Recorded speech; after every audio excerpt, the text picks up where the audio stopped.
I have some academic interest in this stuff because this is my lived experience. I have lived in South Park my whole life, and my children likely will as well. And when I hear about cumulative impacts, I think about what that's going to mean for me and my family later in life.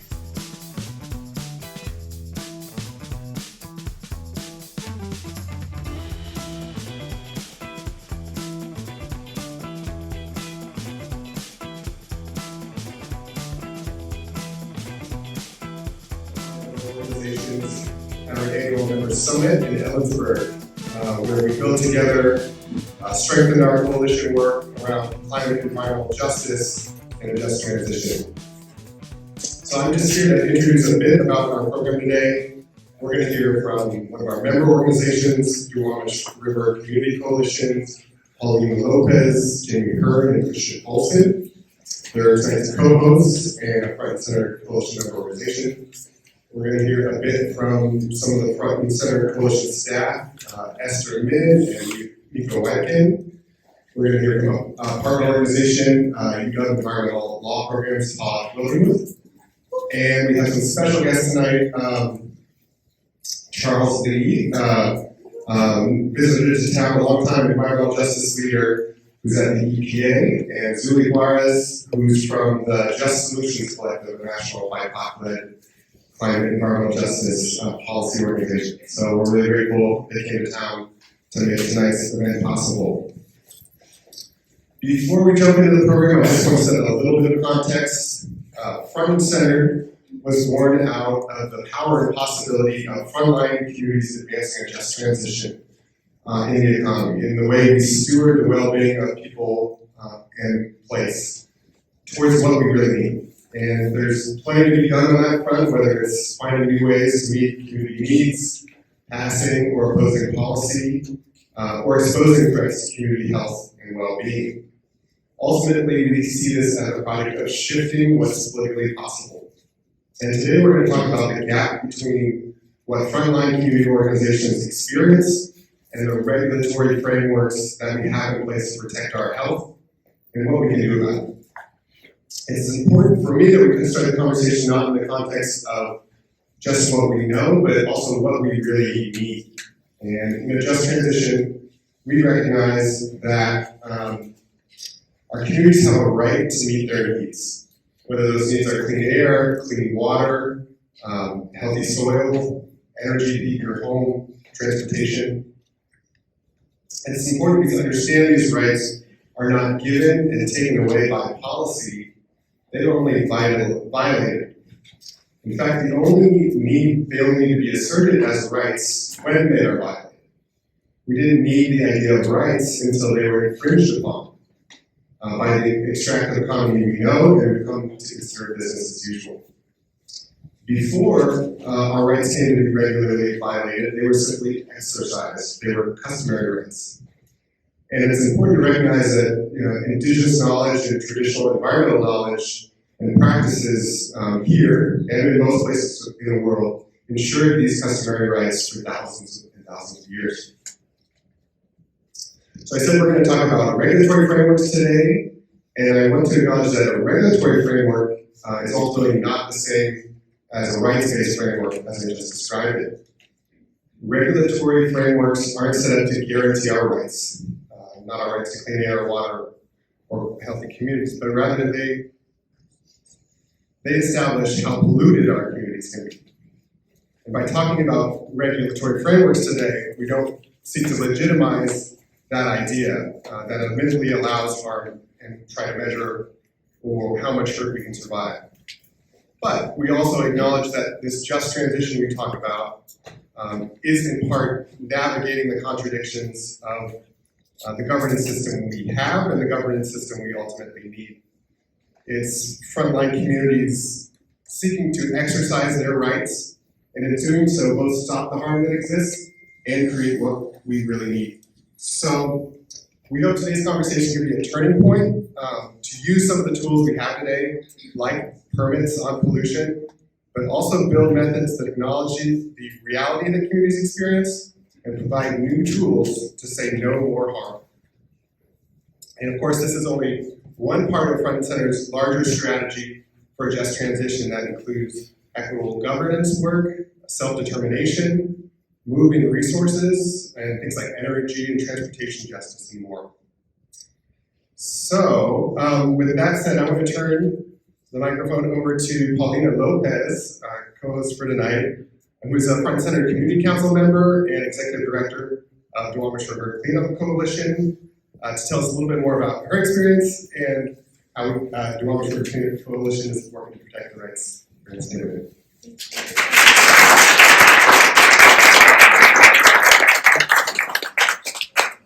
Good evening, everyone. Thank you so much for sharing this evening with us. So great to be able to see the commitment you have for environmental justice and the commitment that you have to be here as a collective together, trying to do what is good for us as a community to protect us. My name again is Paulina Lopez. I want to give a shout out to our team here who has worked very hard to in collaboration with Frontline Center from the RCC. Can you raise your hands, please? Christian, Jamie, Robin, Maggie, Andrew, some information, and also Joseph, who's somewhere there. And you know, it's very important to be here in the Duwamish Valley, and I want to thank you for those of you who have not been here before in the community. Also opening the space, the South Seattle College, shout out for being our neighbors, good neighbors, where we can host this informational meeting today. As we are standing too, of course, I couldn't say anything further unless I acknowledge that we are standing on traditional lands of the Osage and the Duwamish people. And the best way that we can do is to protect our environment, to protect our land, to protect our water, just like our ancestors did. So I wanted to acknowledge that as we are having this conversation and how we should keep in mind that we are not really talking about formulas. We're talking about human dignity and human rights. And for the many, many years that we have been, our people have been here in this community, our stewards, back in the day when we all live in harmony with the environment, with the respect that we have. And because of all the practices now that prioritizing money or health are bringing those discrepancy difference in health and the health inequity that we have compared to communities, any other communities that are not in the Duwamish Valley, which has brought it to, as an example, this community have still 13 years of life expectancy difference between this community and other communities in the north within 5 miles. So this is all what we're talking about, and this is all the work that relates to the priorities as an organization that we have. We work alongside with the community. We are community. To see, okay, how is it possible that we are still 2023, where environmental justice have been acknowledged finally, just like the equity buzzword that was before. Now everybody is finally speaking the environmental justice, which has been a movement built for so long, but literally didn't feel like we were talking and being heard.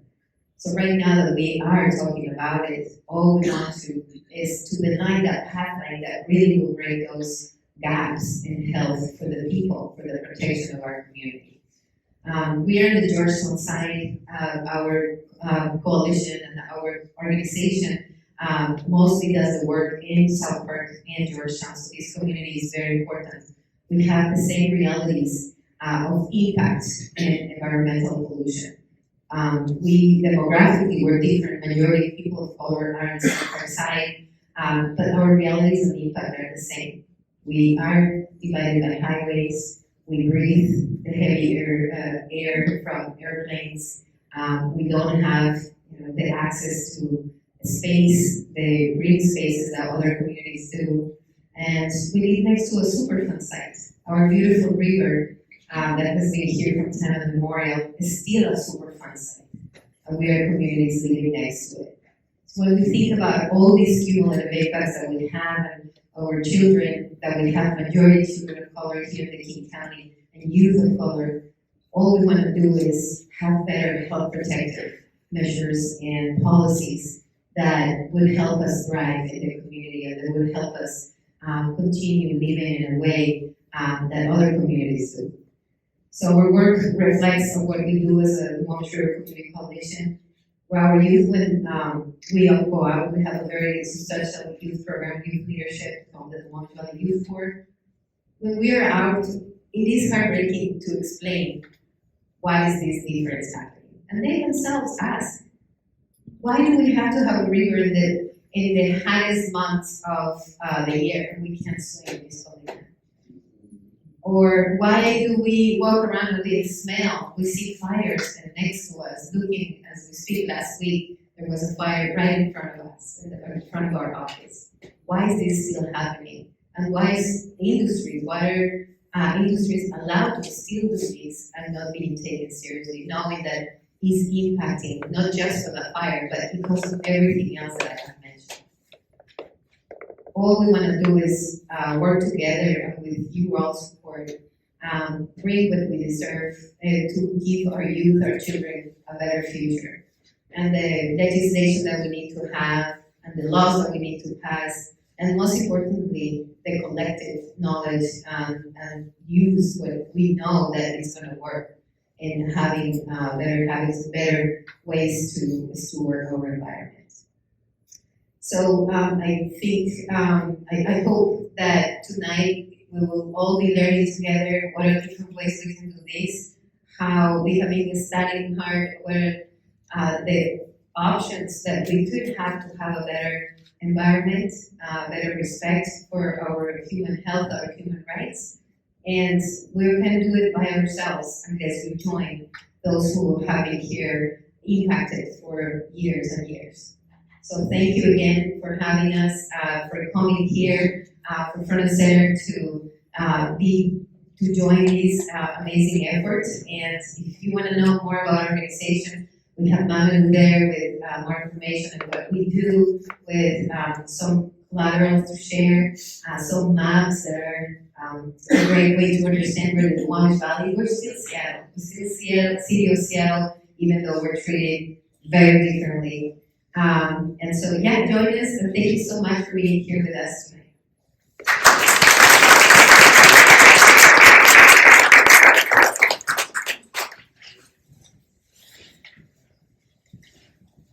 Esther is going to join us tonight.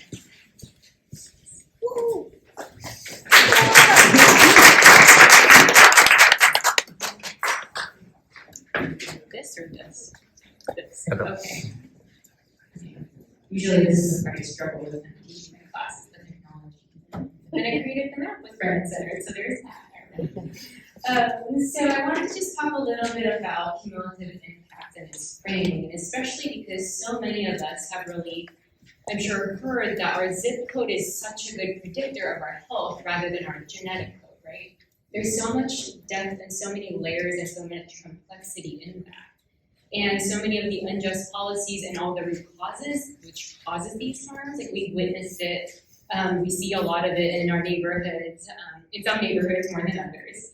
And these compounding effect of the environmental hazards with these stressors on communities, right, these multiple stressors stacking up, affects our communities of colors and low-income communities differently, right, disproportionately higher.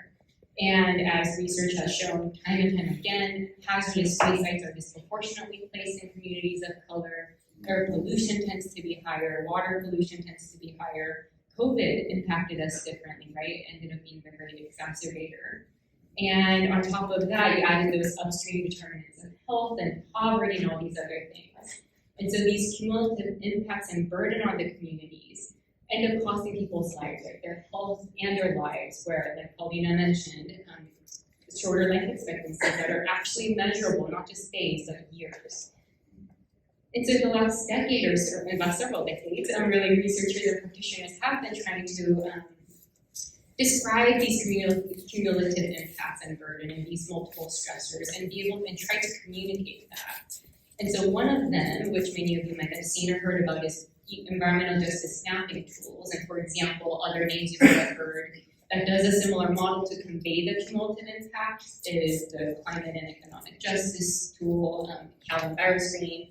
And as many of you know, for our state, we now have the Washington Environmental Health Disparities Map. And this really was intended to show that what does it look like on the communities, where are the communities that are experiencing these multiple stressors and environmental burdens and hazards on their communities? It is not the same. And I wanted to also give you the short history of Front and Center's work on the cumulative impacts, because Front and Center was the group that started the conversation for this tool. They showed up, they were looking for technical partners, and I happened to be a student at the time looking for a project that was responding to a community's request for technical assistance at the time. And so stars aligned. And some books are in the room too, but stars also aligned, where like we had somebody like Zully at Department of Ecology saying, you know what, environmental justice is my jam, and this is what we need to prioritize. And we had partners at Department of Health and partners at the Clean Air Agency and University of Washington, broadly others, and departments that supported me in my time. And so we all came together to really think about how do you communicate this important concept of cumulative impacts and burden on our communities. And after 2 years of hard work and really leveraging each other's expertise and what we each did so well as a collective and with the collective brains we put together at the time, this was kind of the product that we came up with in 2018.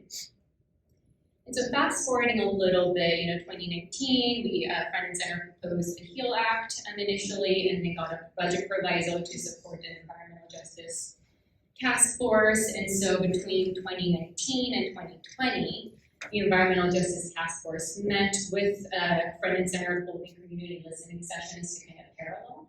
And so people really heard from community and wanted to really think about what community is saying when publishing that report.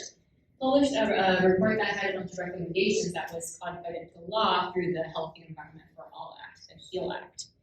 And with the HEAL Act, it really incorporates and actually embeds the Environmental Health Disparities Map among other ways, to really have us think more about the cumulative health impact, the cumulative environmental impact, the multiple stressors, the burden on our communities, the multiple harms. And so really thinking about what is stacking up against our communities and how can we take these off one by one so we can improve air quality and water quality and all these other elements. So ultimately, everybody can have equal access to the same clean air, water, and soil, etc., where they live, play, pray, and work.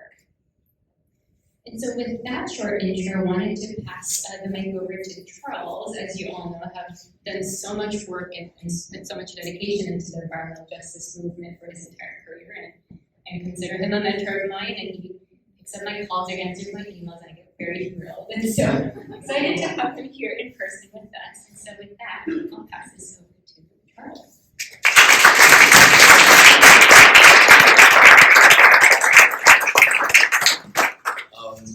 Thank you, and good evening, everyone. I want to first of all thank Front and Center for inviting me, and I was been really looking forward to this conversation because I wanted to really get us all started thinking about what kind of strategy we need to have in order to really advance this issue.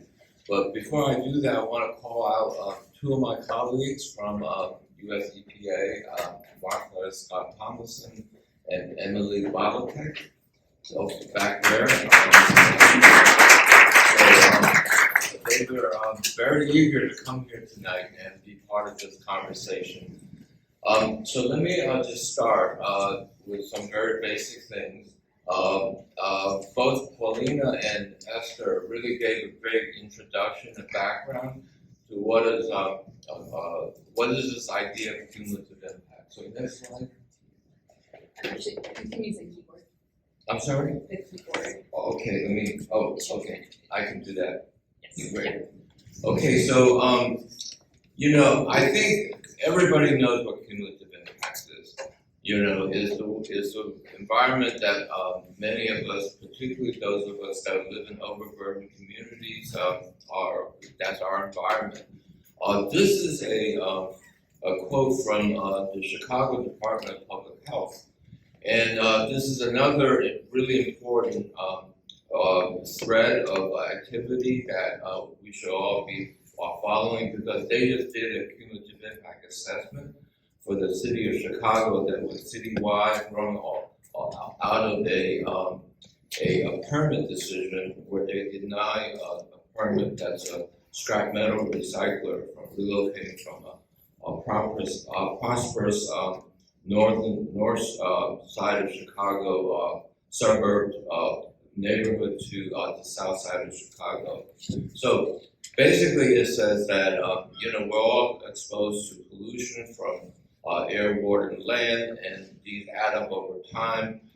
These are involved with health conditions and social factors, and they act in both positive and negative ways. And of course, certain communities are more prone to that. A more scientific definition, talking about the cumulative impact being the totality of exposures and their effect on health and welfare and quality of life, is in the EPA's definition. Next slide. So, I'm sorry.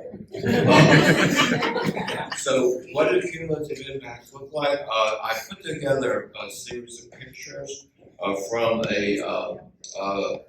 city of Chelsea, Massachusetts, where EPA is doing a cumulative impact demonstration project. And you can see that this is pretty similar to many of overburdened environmental justice communities. They're here. There's a few storage tanks. There's lead falling off of bridges. There's asbestos, being dumped in the community. There's an airport, and then you see these two maps here. One of which is the redlining map from the 1930s of the city, and you can see that all of these are the ones that are mostly that have been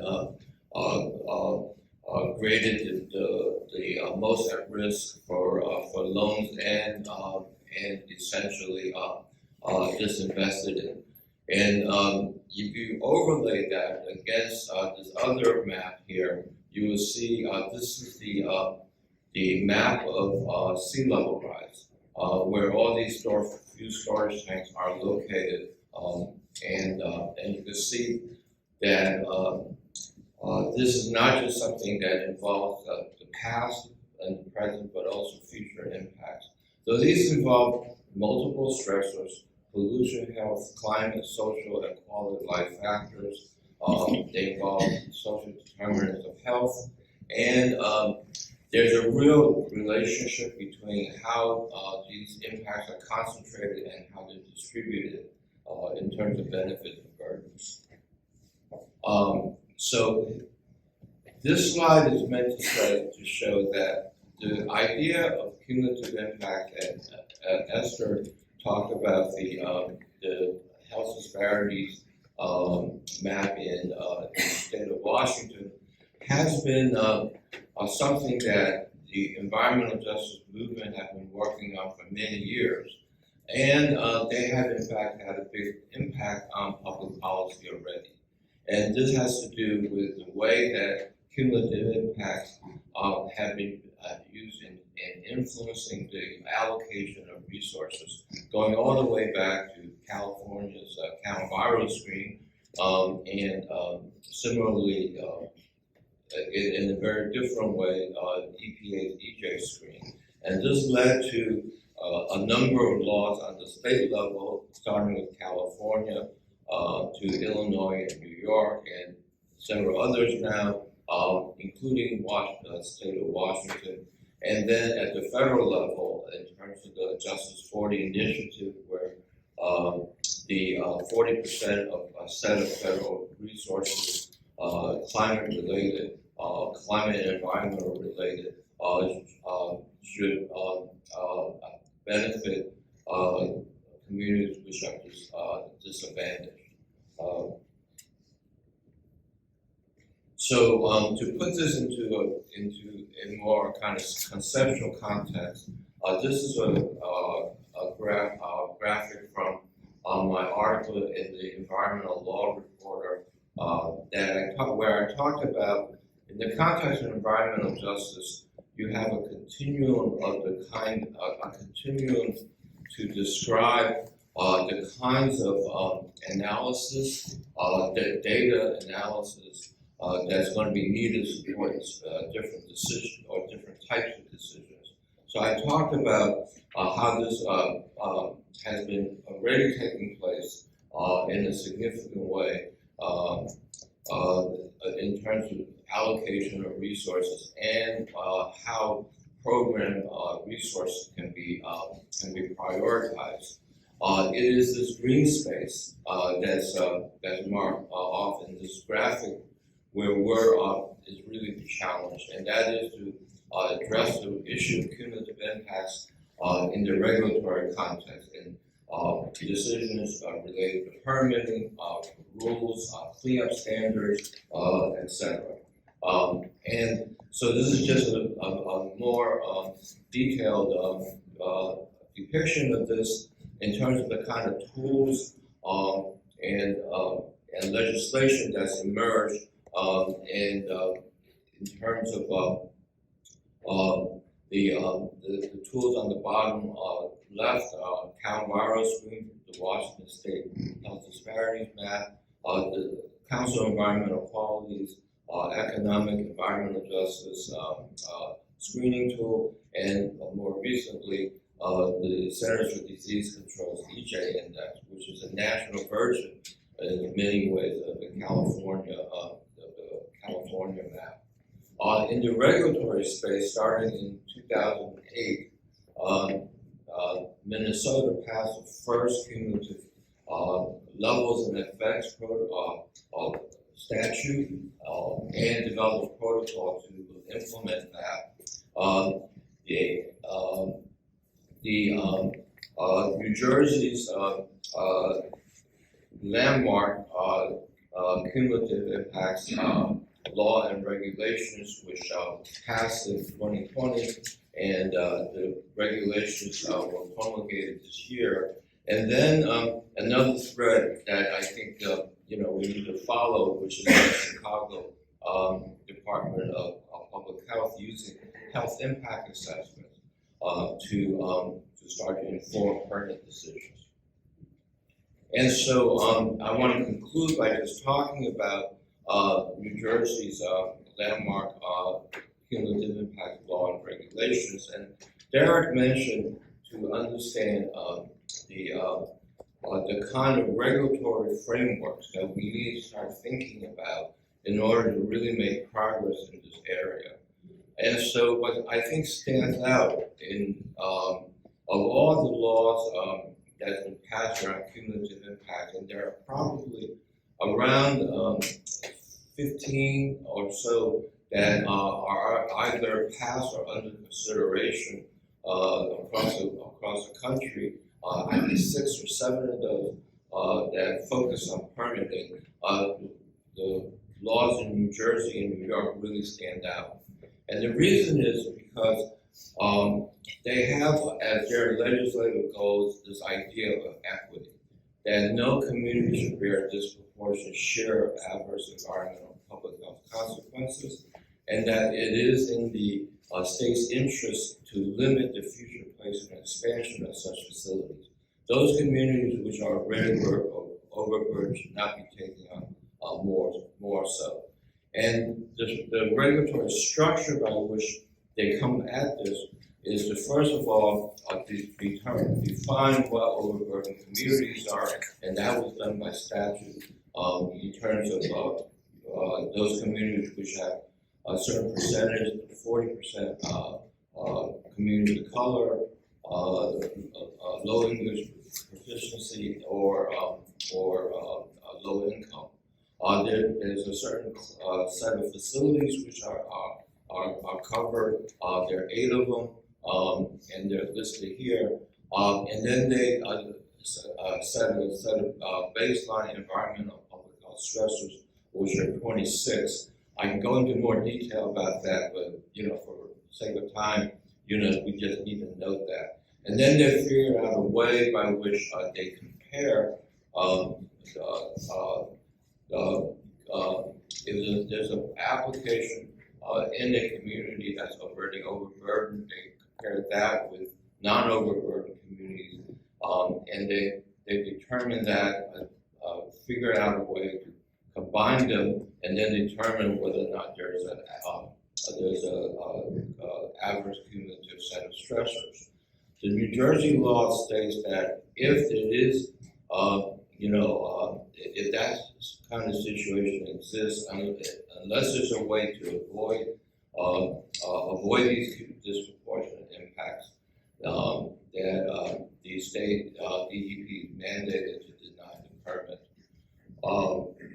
The thing that really stands out about this is that this is really not a cumulative impact assessment in the traditional sense of the word. It is really a disproportionate impact assessment done in a cumulative way. And the reason they could do that is that they have, as part of their legislative language, the requirement to consider equity. This is what got them to this point where they can have this type of analysis and be able to have this make these types of decisions. So I'll stop there.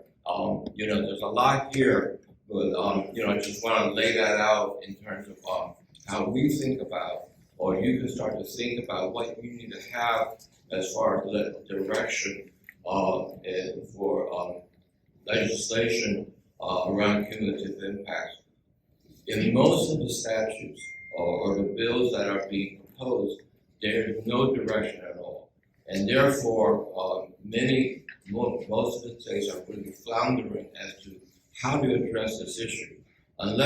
So it is a whole lot better, and it's a whole lot more effective if you did have this type of direction that then enables, like they did in New Jersey, to do this type of analysis.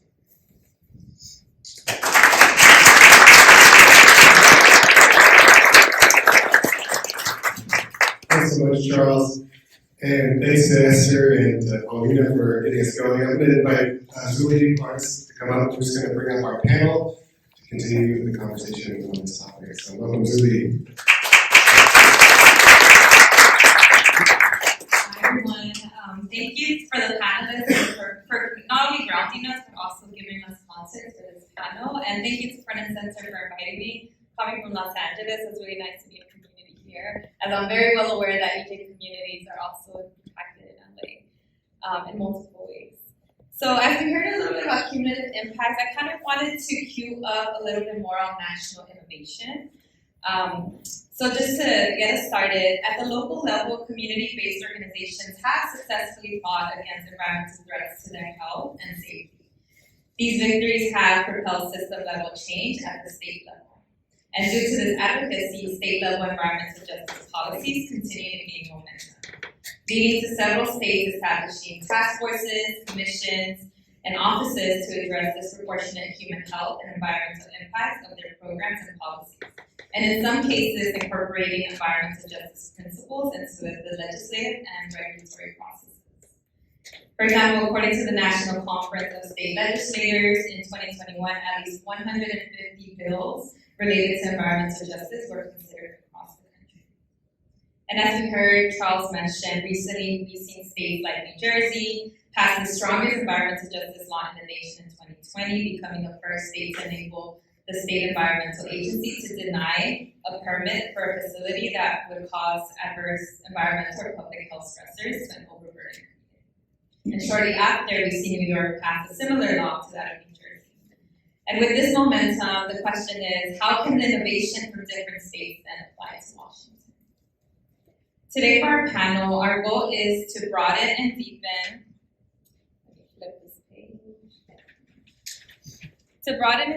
understanding of cumulative impacts. Understanding of cumulative impacts and how cumulative impacts are experienced by community. Discuss how we can reduce disproportionate exposure to pollution. And 3, explore regulatory frameworks and right to healthy communities. And lastly, contextualize this at the scale and pace that match the urgency of the climate crisis here in Washington. So now to present our panelists, as you heard from a few already. Is it on? I don't turn it loud. It's Turned on. Turned off? It's turned off, right? I didn't realize that. Okay, I can speak up, but. Oh, okay. Sounds good. Okay, so once again, our panelists today, you heard from some already. Starting with Esther Min, Director of Environmental Health Research Partnerships at Gruen Center. Esther is the Environmental Health Lead supporting evidence-based and data-driven work across Gruen Center programs. She brings experience developing environmental justice maps and supporting community-driven research with communities for communities. We also have Paulina Lopez, Executive Director of the Flemish River Community Coalition. Paulina has over 25 years of experience working on issues of civil rights, social environmental justice, equity, and diversity. Through her work, Paulina has developed expertise in multiple sector stakeholder engagement, networks, collaborative problem solving, and building power with BIPOC communities of color, immigrants, and refugees. We also heard from Charles Lee. He is the director of US EPA Office of Environmental Justice. He is a founding member of the EJ movement here in the US and has served in multiple leadership roles at EPA, including director of the Office of Environmental Justice and now as senior policy advisor to the office. Lastly, we have Dr. Todd Olderman, director of University of Washington's Environmental Program and Environmental Clinic. He coordinates the university's current environmental curricular offerings, works with other faculty to increase the university's depth and stature in the field, and conducts outreach on behalf of the environmental law program. So I will call him up now.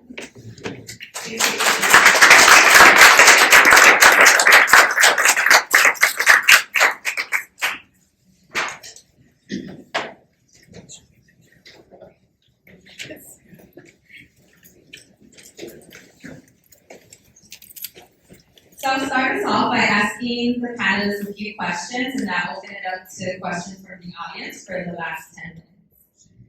And these questions are for anyone, so feel free to go ahead and answer.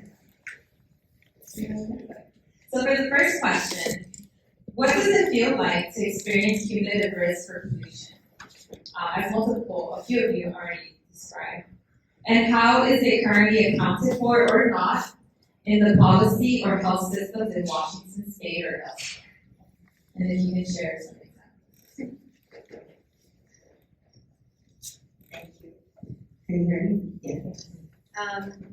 How does it feel to go through cumulative impacts?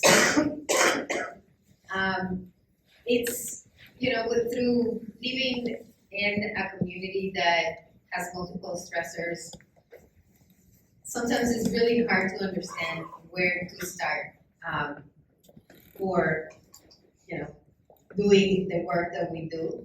Is we have to deal the same day with, there has been violation of water and still discharge bringing sewer back up into a river. Oh, but there's also a fire coming today from an industry that is right on there next to our neighbor's house.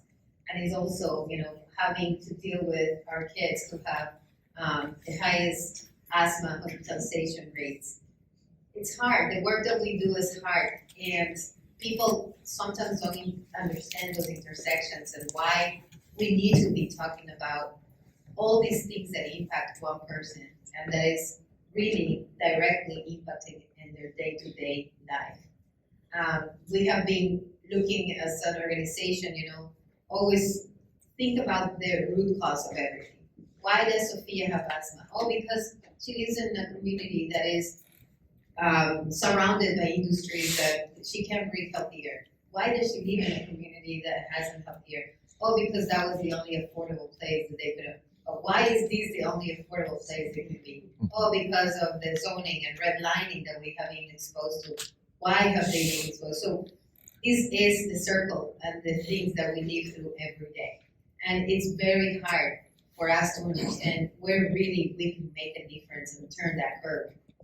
And how we can ourselves do it. We have already been giving this data ourselves as community impacted directly.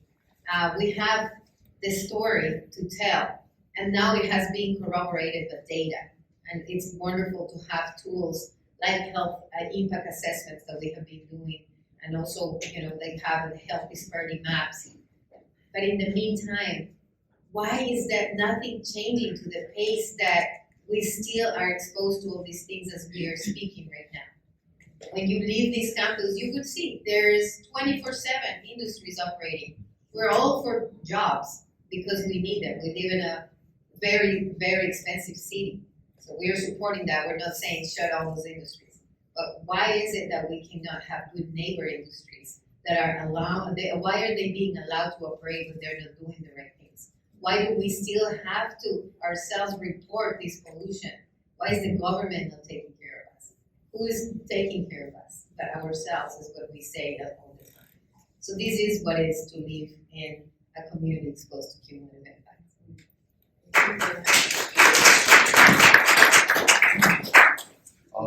I just add a couple of other points to what Paulina said.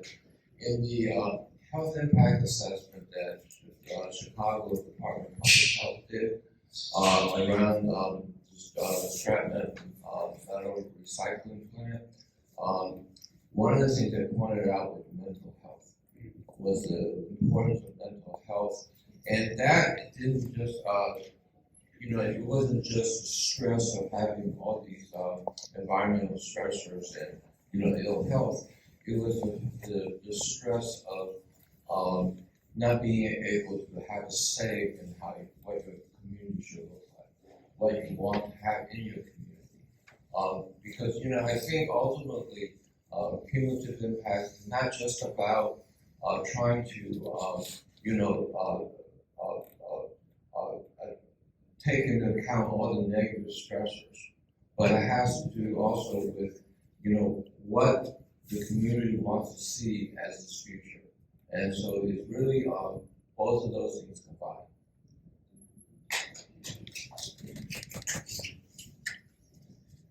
Would anyone else? Another piece of that question is how is it currently accounted for or not in policy or health system in Washington? I know Charles talked a little bit about Chicago, but I'm wondering if anyone wants to speak a little bit about the Washington context. I think one of the challenges everywhere is what do you do when everything is coming at once. And my experience in this has been more on the clinic side. Hearing people come to us with concerns. When I worked for Friends of the Chicago River, we served as Frontline Center, sort of right now as sort of a first source of complaints, and there were so many different potential sort of vectors, if you will, and then so many compounding errors that it becomes overwhelming, and it becomes difficult to figure out where to sort. And so I think here, one thing I might point to is a current effort that Front Center has going that has to do with reporting and figuring out how can we make sense of all of the different sorts of information that comes in. And one of the things that I think we're discovering, it's related to California's Ivan effort, and Esther will be able to speak to it better, but my clinic's doing some work with them, is that it's very frustrating for frontline communities to know that there's exposures, and then to not know who to call, and then to feel like you're, for all of the reasons that one could imagine, feel like you're given the runaround. Not that anyone's trying to give to you, but because the many sources of stress are so many, and they fall to so many different bureaucratic departments, because that's how we've broken up environmental protection, that we don't know how to get a good response or where you go for a good response. So that's not an optimistic answer in a sense, other than Front and Center with a coalition of state agencies and increasingly local governments is beginning to work on how can we have something that looks like a coordinated response where people could be heard, feel that they're heard, and know that they've been heard because they could see some sort of posted response to the kind of action that was taken. And I can share probably in greater detail this tool called Ivan Washington at a future point, but really some of the things that I hear through the tool, because I support the back end of it and receiving the concerns and complaints that we see is a lot of it, like, there's a pattern to it, right? Geographically, there's a pattern to it. It's often in the same or similar neighborhood, and it's one day it's a oil spill, the next day there's a fire. It really accumulates. And so thinking about what that looks like when you live there and when you have to work and breathe it, so you're even in closer proximity, there's so many added components to that. Thank you. Moving on to the second question. What's different and new about using disproportionate impacts as a way to regulate pollution in a way that was described earlier for the presentation? And what kind of impact might we expect? I think that's a great question because, you know, as I trace the history of environmental justice, scholarship and advocacy and research and policy, the idea of addressing disproportionate impact is something that's really very foreign to the way environmental protection is done. In fact, I would even go as far as to say it's a real blind spot. You know, when we sent my report to EPA in 1987, when I was working for the United Church of Christ Commission for Racial Justice, and that's the Toxic Waste and Risk Report, which was the first national study on the demographics related to hazardous waste sites. EPA's response was, we deal with issues of technology, not sociology. And I think you can follow that thread, because how environmental protection is done is it never looks at the way pollution or negative burdens are distributed. And that's been something that the environmental justice movement introduced into the conversation. And it's really not easy to get it into this conversation. But the reason why I feel so strongly about the issue is because what New Jersey has shown is that if you did do that, you can operationalize it and you can get to decisions a whole lot quicker than the traditional approach in terms of risk-based decision making. And I think that's a real crossroads in terms of, like, how do we think about strategy to advance environmental justice to make sure communities which are already overburdened don't take on more burdens. So that's the big discussion. That's what I meant when I said, you know, as we think about advancing legislation or other policies around this, we need to be a little bit smarter. We just can't go around and just say, address cumulative impacts, because everybody is lost as to how to do it. When you have to offer some direction. And I think from the EJ lens towards this, we need to also link that directly to disproportionate impact.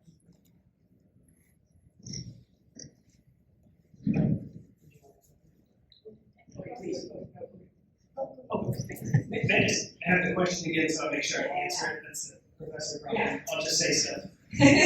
What's different and new about using disproportionate impacts as a way to regulate pollution in the way that it was mentioned earlier? What kind of impact might we expect?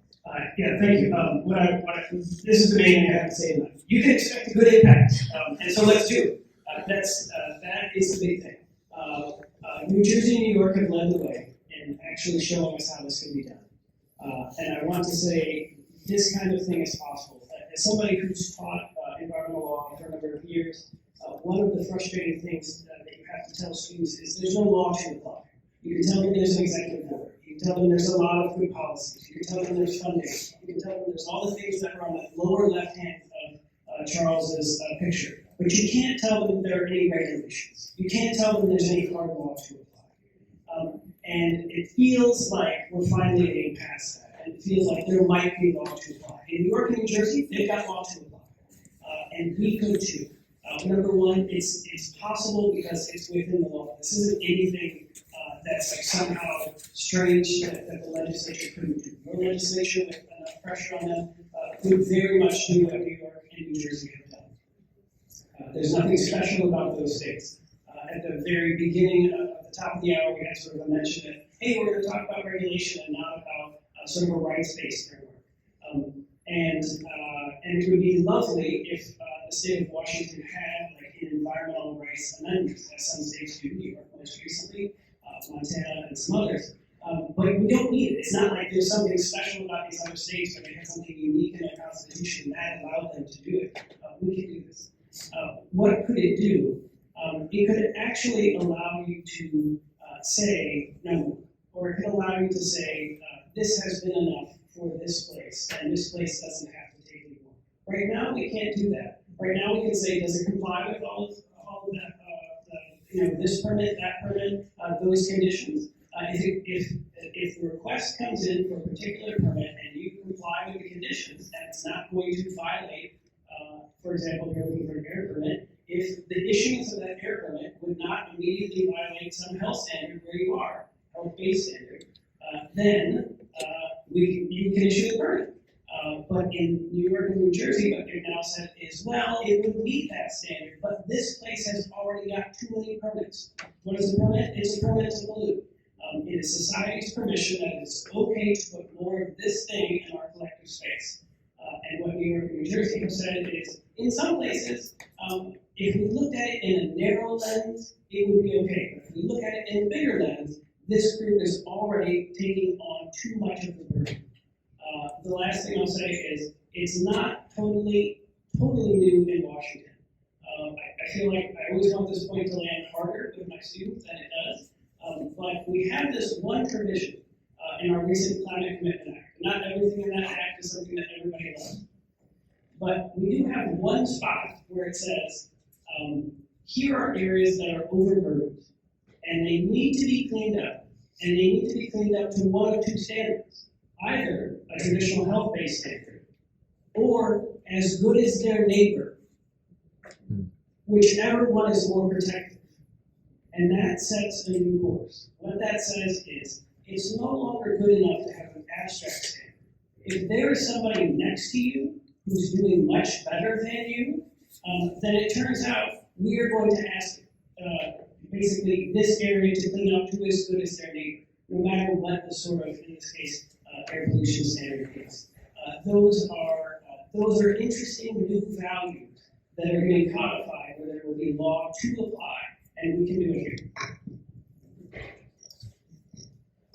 I think Dr. Todd already said what I wanted to say, but if we can maybe remember something tonight about this conversation that I just want to emphasize after what you have said is also the usual is not working. And so I think that's what it is, like the way that laws were created to the standard that were created, Clean Air Act, Clean Air Water, they were great steps forward, but with the reality of how communities are impacted are steps back for us. For instance, when people say, well, no, it's great, we have Clean Air Act.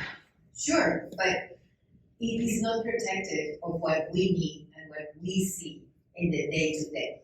It doesn't acknowledge everything else that is impacting us. So I do want to emphasize that unless we move differently and unless we move in a bold way of thinking, legislation, permitting, and all these things, nothing really will change. Because we do have the law, but nothing has changed with the acknowledgement of the communities as we see.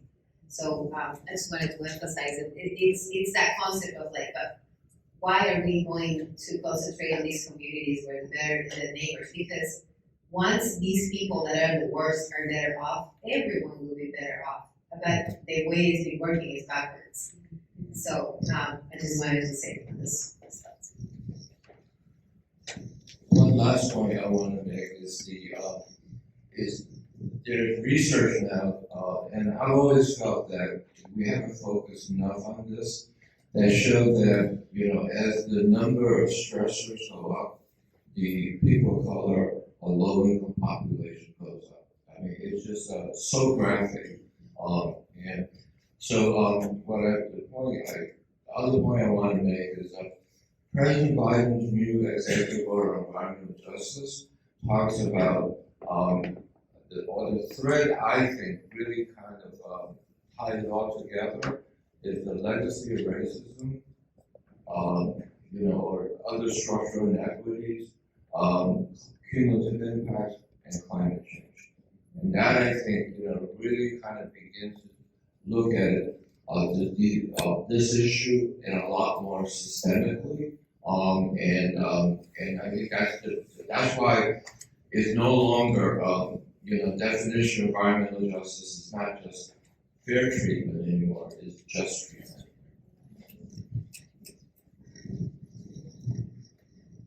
Thank you all. The next question is, what challenges do you foresee in advancing policies that address cumulative impacts or regulate based on disproportionate exposure to pollution? And how can Washington prepare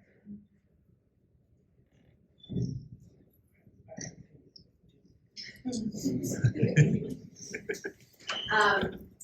I said, the challenges I see is not to have the right laws. That's to me the bottom line. What we have seen is, oh well, look at the data. Looks like the air data is showing that it's not so bad in the Duwamish Valley. Yes, because we don't have air monitors that really show. We are probably capturing PM2.5, but we're not capturing the metals that we are being exposed to. Look at the COVID, everybody's data going down because people are not going around, people are working from home. That wasn't the case of the Duwamish Valley because industries were allowed to operate 24/7 and they were working, operating and doing all these impacts as well. So I think, these are the legislations, the law that they have not been really drafted for us to be protected. And the challenges are that, like the stories of people saying, the data of the people saying what the impacts are have not been validated to the point, Community science right now is what we have been bringing. Like our youth, we did a MOS study. It's on our website if you want to learn more. But our youth corroborated what the scientists were able later to say. Yes, it is, because we know where the pollutions of the spots are. And so give that power and voice to the people because we know what impacts us every day. And sampling and giving it, but what happened was we weren't capturing all the pollution that was impacting us to acknowledge all these. So what Dr. Todd is saying, yes, when we talk about allowing and permitting all those industries and giving this exit ticket to continue polluting, no, it is not time to think this way, like, as long as you pay, you can continue polluting. But you are paying for the fine. We're not interested in that extractive way of thinking anymore because it's our health is being compromised. So it's actually turning that into really acknowledging that how our health is being jeopardized and bringing the legislation that is really going to protect us. Yeah, like anything else, anytime you've got a new idea, a lot of things can go wrong. You need to have the right moment, you need to have the right politics, you need to have the right people in the right places. You need to have the right support from the people around. I think probably the biggest thing, the biggest challenge is getting distracted from the fundamental issue. And the fundamental issue is just fairness, right? What we heard earlier, you've got zip codes that dictate people's lifespans. And in a society where we are allocating resources through permitting, where we're making collective decisions through our government, we can make better ones. And if we haven't made ones that are fair, we should make them more fair. And along the way, there will be challenges. It could be, and they had to deal with this in New Jersey. This might shut down some businesses. This might, and by the way, these laws tend to be prospective, so it's not so much if you have a going concern, you can't retain your permit. These are you going to add a new thing? So either a new permitted entity or an expanded facility. And with respect, the law goes a long way towards protecting existing rights. You're never really guaranteed a future rights. Somebody can change a whole series of things can change. And so this is fair game. And I think the biggest challenge is just getting enough people to believe that it's fair. It's the right idea to say, Some areas have carried too much burden for too long, and all we're saying here is we're not going to add new ones. And unfortunately, as intuitive as that probably sounds to a lot of people in the room, that has not been how permitting has been. So just overcoming, but no, the way we've always done it has been to these media-based individual risk assessment standards. And we're saying, no, we're just as a society applying a different standard. If these areas have too much, and we are going to slow the flow of increased burdens to already overburdened areas. I think just making sure that people understand that that's the idea, that it's about fundamental fairness, and we're making a value decision and not getting tangled up in a whole series of other things that are worth tracking with fairness. So, there's a lot of challenges here, but I think the most important one I will point out is that is the challenge that lies within us. We need to have better strategy. We need to be thinking more. Well, and when Deric and Esther invited me out here, I was excited because I wanted to start that conversation about what kind of strategy the advocacy, the community activists should be taking with respect to an issue like this. So to illustrate, there are something like 17 laws or bills that have been passed around or in motion around cumulative impacts. And there's even one in the state of Texas. You can imagine that, right? So, but who's driving this? Is the community, is the advocacy community that's doing this, and so we need to go in there a little bit smarter, with a sense of strategy, all the things that have been said, and I think New Jersey and New York point the way as one way of doing it. It's not the only way, but clearly, we just can't go and just say, address cumulative impacts. We need to provide some direction as to how to do that.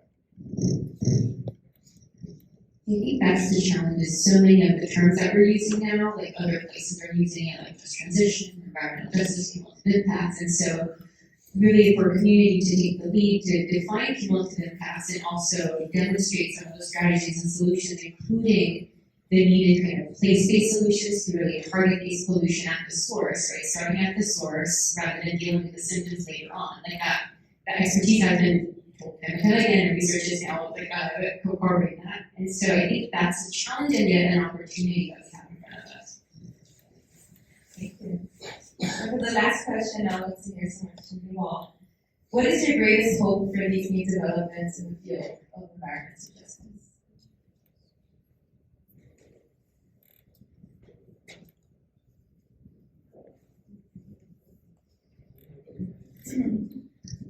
I silently dance for a reason.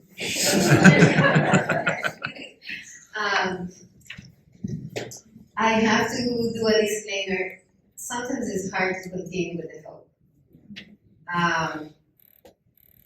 We have to give the face and to our youth, and I look at them and I fear for them. But we wake up every day and think, and sometimes at night I'm thinking, where is it that we're going to be providing the hope? What is it? And I just think unless we change fundamentally all these structural things that have been damaging, it's not really hopeful, and to the speed that we need to be doing. We've been talking for a while about environment protection, but in the wrong way. We've been talking about conservation in the wrong way, not adding the human component and health impact that we have. So unless we change that rhetoric, but completely, and the way that government thinks, to the speed that we need, the hope sometimes feel very far away. Having said that, I want to acknowledge that there is a bigger movement of people that have been impacted now taking the lead, and that gives me hope. The investment in time with the youth that have been impacted, the investment in the people from the base coming, the trust of really acknowledging also ancestral ways of doing things, that gives me hope. How are we turning into that to learn what was happening, how damaging it was, the ways that we do things nowadays superficially and not bringing those fundamental changes that need to be doing to live again in harmony, as I said at the beginning, with the environment and to respect human dignity and life. So I really like the hope that it gives me is that governments move at a faster pace. That now that we have Washington speaking, of the HEAL Act and the environmental justice have been acknowledged. In Washington State, we're actually better than other states that I have met, and with all this work that we have been doing as a collective. And now our government needs to be on board fully to understand, rather than spending hours and hours understanding how internally environmental justice is going to work. In the meantime, industries and all these other, quite frankly, immoral practices continue happening. We continue to be damaging the health and the people that have been impacted for years. So unless we do that with the government, with our academic partners are important too, because they are giving us all the corroboration of the stories that communities have been saying. So it is important. And we need all these collectives, so that's the hope I have. Listen to those who have been impacted. Let them lead the way. Listen to what we are saying and change the laws and legislation so we can be protected.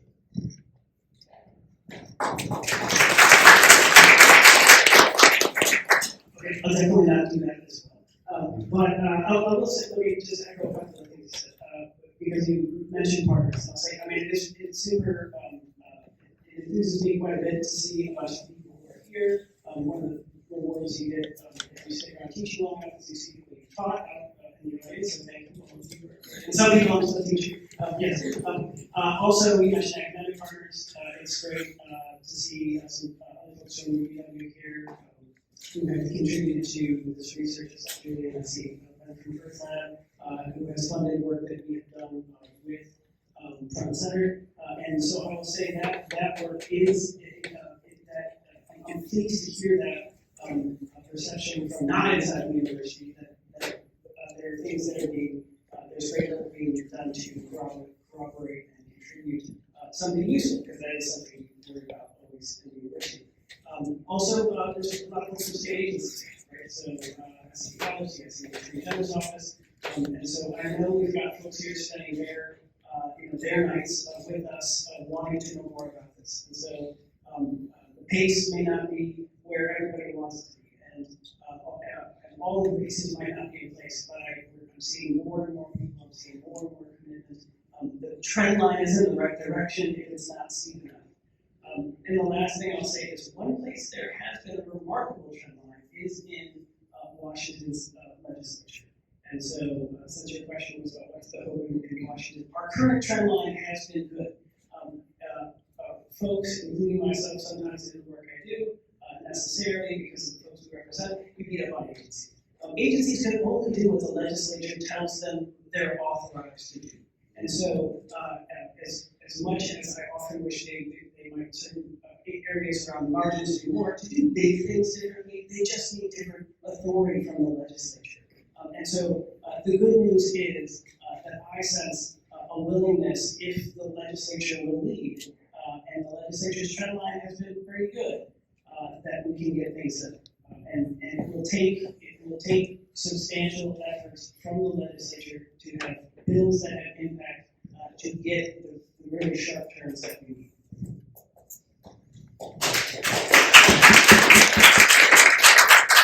Talking to Charles and hearing him speak, before today and today, and talking to and listening to community leaders, I think, it's possible, right? Like what communities are asking for is possible, and then some, and then more. And so I think that's what gives me hope is seeing and hearing examples of how people are getting creative or how they're really incorporating environmental justice into these types of decision making. That gives me hope.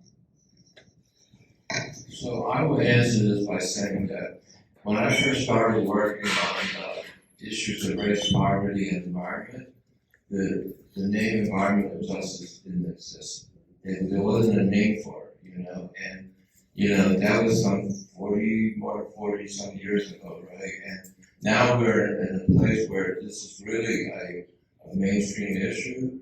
There's billions of dollars of funding that's from the federal government, and that's not, I think virtually every state has something, some program related to environmental justice, and many cities, and all this research that's going on, all this, the communities which are at the heart of this, are getting more and more sophisticated. And I think, I really think this is a transformative time for environmental justice and civil rights. And so, it is kind of like it's a challenge for sure, but it's also an opportunity to kind of really up our game, to really start to make those things, think really strategically about those things that can be a real tipping point.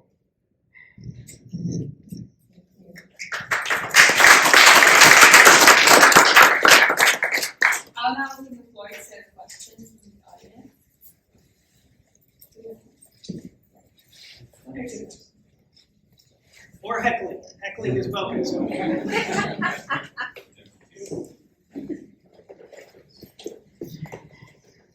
Thank you all so much for all this wonderful information. I wonder how far the HEAL Act gets us on the path towards a policy like you're talking about in New York or New Jersey. And if you could just kind of explain what that does compared to a policy that we could implement. Or the next step. I'm looking at Deric, it goes like Deric, to answer that one. Yeah, I think, the HEAL Act was a huge step forward. There wasn't even a mention of environmental justice in state law explicitly prior to the HEAL Act. So the HEAL Act, though, is explicitly focused on state government and the decision-making that's happening by state agencies in preparing regulations and policy proposals and their budgets, their strategic plans. It could inform something like what we're talking about tonight in terms of permitting, but it's not explicit. And so there's that need for explicit direction in cases where agencies take the type of action we want. In this case, decisions on what pollution to permit. And so there's a next step that we need to continue on with the HEAL Act trajectory. Any other questions?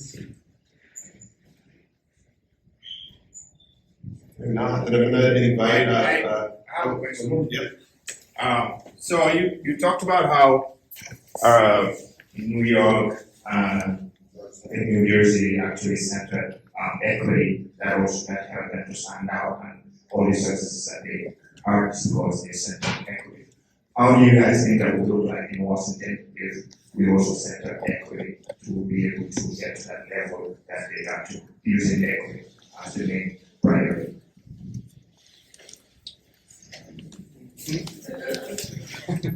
So, I think it's a, when I say that we need to think smarter, we need to think more intersectionally, we need to think broader, it really is the case. And, the historical moment in New Jersey was COVID, the confluence of COVID, Black Lives Matter, and environmental justice. That's what got the governor and the momentum to pass a law like that. And so it is true that not everywhere are you going to be able to do that. I mean, the politics is going to be different in different places. But I also think that there's ways that there's we don't know yet. We never expected anything like New Jersey to happen, right? We never expected all of these things that are related to environmental justice. Certainly I didn't, right? You know, and so I think you know, this is the time to think creatively.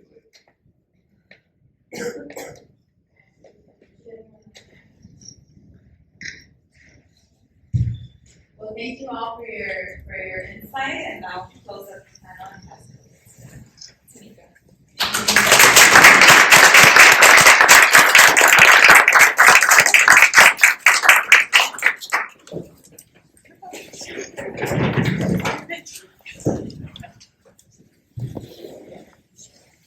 Hey all. Yeah. Oh, no. All right. Hey all. I'm Nico Wedekind. I am the Policy Counsel with Front and Center. Thank you all for joining us this evening. This sort of came around as the foreshadowing for a policy that Front and Center is going to be dropping in the next month. And that came about as part of the local pollution prevention work group, which Front and Center hosts.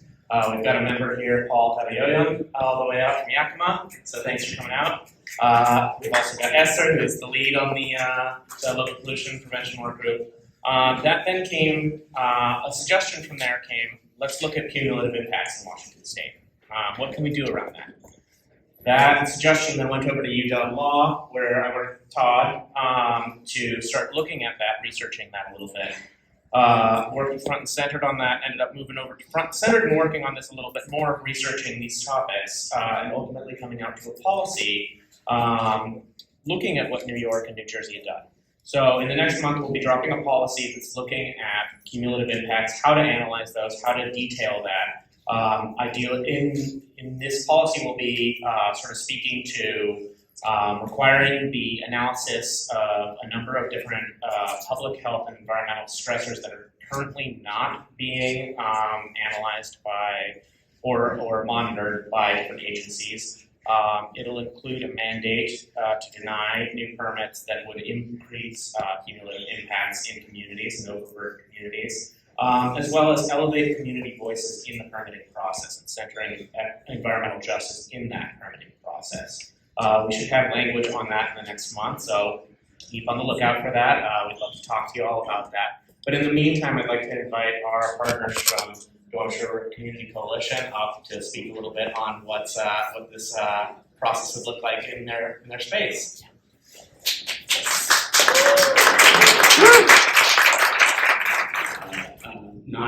Not for my job, not because I have some academic interest in this, but because this is my lived experience. I have lived in South Park my whole life, and my children likely will as well.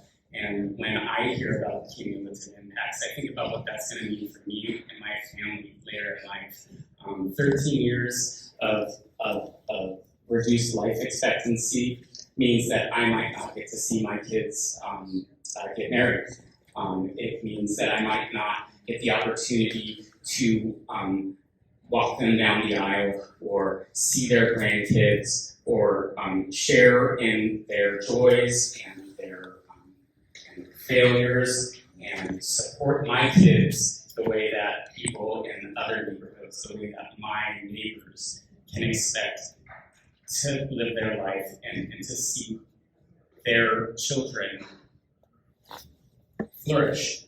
I want that for myself, and I want that for my neighbors, and I want that for my children. And that's what this kind of policy can mean for us. I know we hear a lot about very wonky topics. We're hearing about disproportionate impacts, cumulative impacts, regulatory authority, and I just think that it's important we frame this in the human context, that this is people's dreams, these are people's livelihoods. This is why we do everything, is so that we can live out our life knowing that the world, the place that I'm at will be better for my kids than it was left for me. And that's the responsibility that we have to all of the generations that come after us. So really all we're doing here is attempting to live up to the responsibility that we already know that we have. And we're trying to do is just ask for more partners in that. And I think that there are no enemies in this struggle, right? There's everybody comes to this with a different perspective, and so really the wider a net that we can cast, and the more people that we can include in this, the more likely it is that we'll save somebody's life. So. Sorry.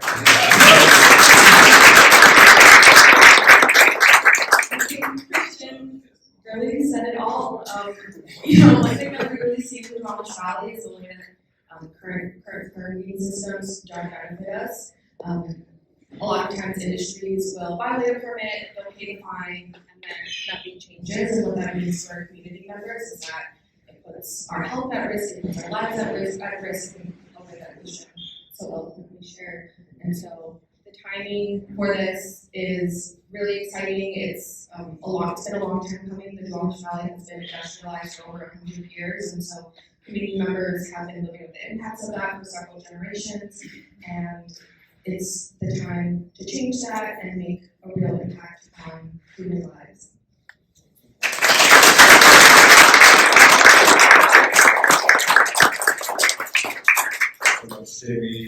Christian, thanks so much to our entire panel, especially for Zully and Charles for coming out.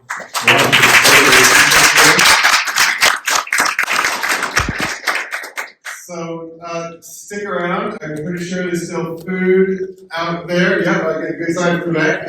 Still food. And Deric, hang out for a bit. Say hello to the Front Center staff member. Area manager. Yep. And thanks so much for putting things together. Say hi to Mamadou, who's got information from DRCC over there. And thanks for being with us. Thanks for supporting. We appreciate you.